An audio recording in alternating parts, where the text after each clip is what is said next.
jewe gushika kuri no sasi ndagutahura ikintu kiriko kiratuma ubwo umuntinza mu nzira sitawukiri mu buzima bwanje impamvu utaratahura ihubwe neza nturatahura ko nturabona ko atacumaze imbere yanje kandi sitawukeneye mu buzima bwanje ico gitahure kandi nimba ivyo ndiko ndavuga utariko urabitahura uzobitahura info Ketereka ndakubwira ikintu kimwe ntushake kwita mu ruzi ugwita ikiziba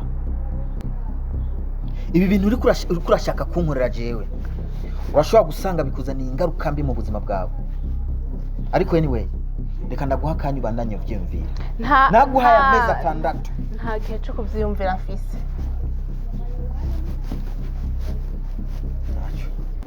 ntacyo ndashimye ariko Yakobo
Yakobo sinshaka kwanika ukaba ushaka naho kwanika imikaka uraza kubona visage yanje y'ukuri biragushira ibisinyari hose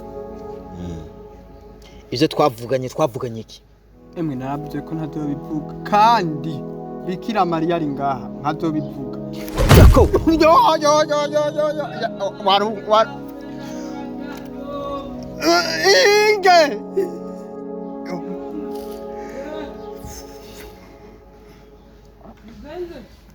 Yakobo wagira uvuga iki wagira umubwira iki keti yanambwira yuko nuzeya wagira umubwira iki keti yo ako ebyo munda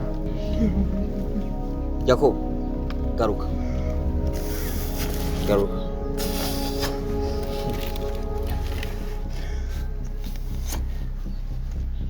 Yakobo nshaka umbwira ijambo rya nyuma wagira ubimubwire cyane ntavyo wagira umubwire nagira ndambwiye yuko kugira ntibaze bakurikirane canke ngo babakeke ariko ndamubwira yuko umugabo wiwe yakonzwe n'imodoka uri sire yuko avyo wagira emwe nibyo nagoma ndamubwira nukuri inyo icija ngako ruhanga ndasenga prime Yakobo nagira nakubwira ikintu kimwe uzufite inate n'ibindi mbwa ntuzufite inatire kuri Dennis nimba ubona ntakwishe kuba waramenye ibanga ni kubera ko mpagacira umuryango kandi nibyize turumvikana ubundi bwoko mba narakwishe nawe turumvikana nashaka renda kubwire gasopo nkasubira kandi kumva ni gasopo nkasubira kumva gusa tentative uri kurancira Yakobo nkasubira kandi kumva ahantu uri kurashaka kugerageza gusa Yakobo cyenda gufuta ku isi y'abazima jewe hari undi turiko turaganira emwe yo genda Yakobo genda marure gatatu wagiye gende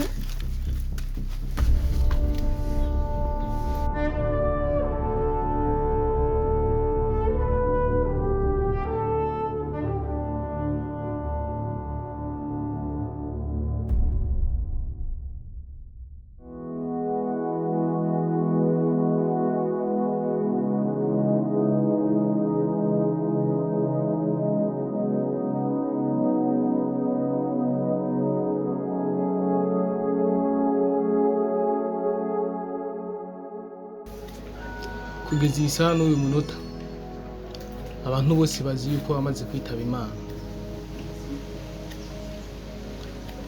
kandi ibyo wantumye kuri Dudu narashikanye ubutumwa. Ibyo twagira ngo ibanga rya babiri urimaze kuba ibanga rya batatu. Darcy,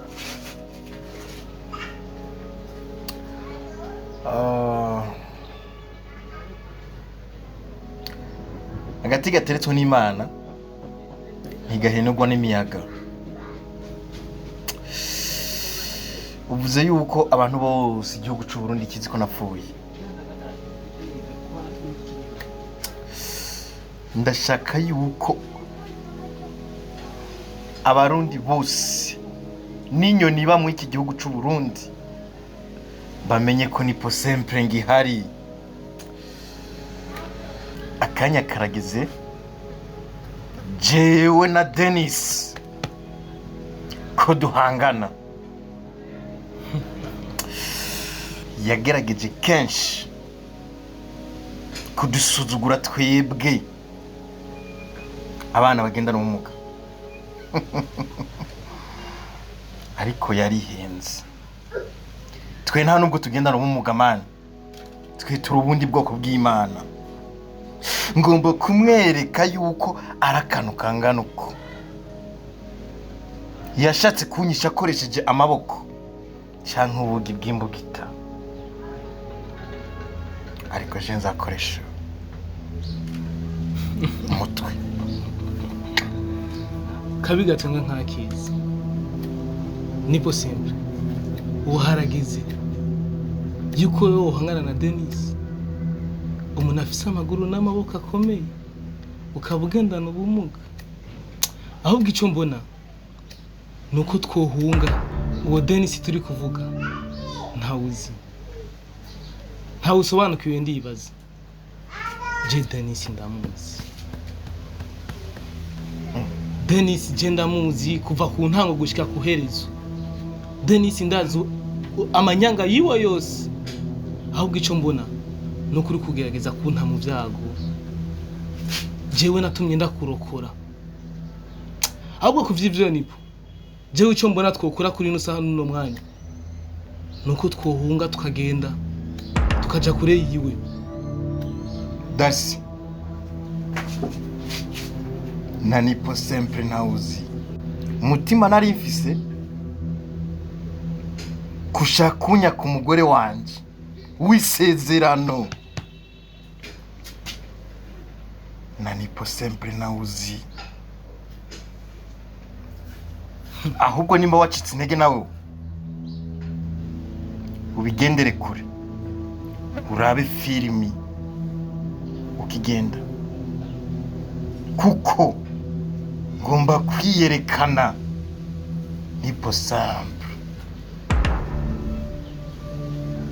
Kandi kumbwira yuko nohunga igihugu canje c'amavukiro nuko gipfira no gipfira man, sishobora kuva mu iki gihugu canje c'u Burundi. Nipo kumva yuko uhangana nawe kola.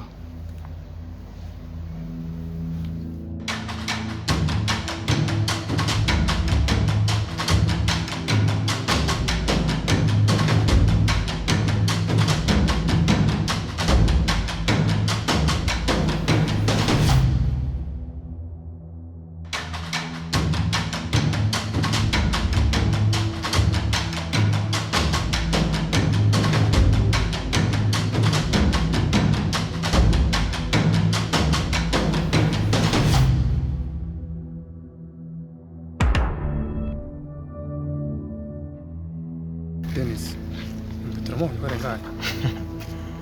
Ibavuye. Frank,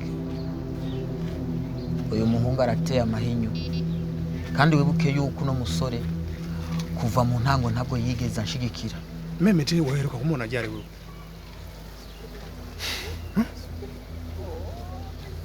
Umiriza, ubu uri muri kano kanya ntidushobora kumenya ibyo arimo. ariko mugabo reka tubandanye amatohoza kuko biraboneka yuko agenda nk'umuntu atamahoro afise hari ikintu kinyegeje muri we reka dukore amatohoza tumenye icari cyo numvishije kugira ngo ndabimenye ko ngira ngo wowe ari ico hari ico hoba kicinjije inyuma numvise umutima usimvye oya wewe tekana hanyuma tuzomeye ko tubikora ndagenda ciyo kipe yes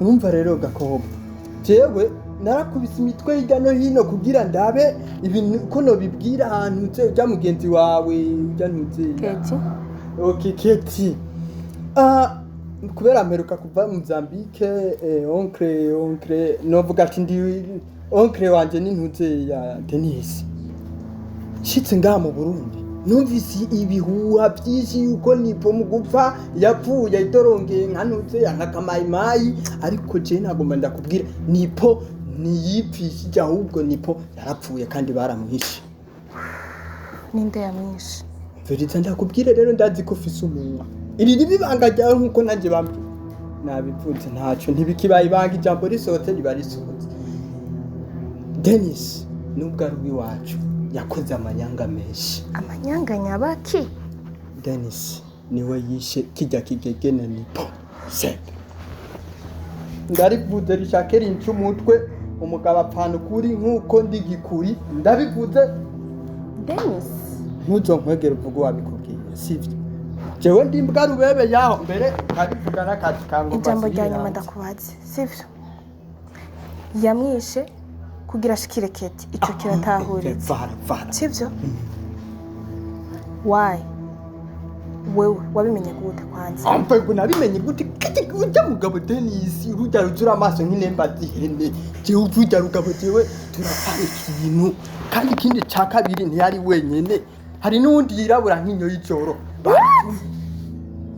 bari kumwe ubwanguku uruhungu rurerure apana Frank apana ntumbwire Frank nako nyene agahungu kagenda kunamye nk'ikintu utera ifiriti cy'umuntu ntakuzi kumushatsi ntumbwire ko Frank yishe yafashije mu bishe umugabo wa mushiki wiwe apara urumva baranavuga what the hell none nawe yarakeneye nde mushiki wiwe Denis we ndumva yarakeneye umugore amakuru wayabaye naguhaye biraheze kirutse ngo bakimumenye reka bihere sivyo wowe ni wigire urakoze ntuzopfa ko wabikubye urakoze ico gukora bebe yaho ma ndabigusaba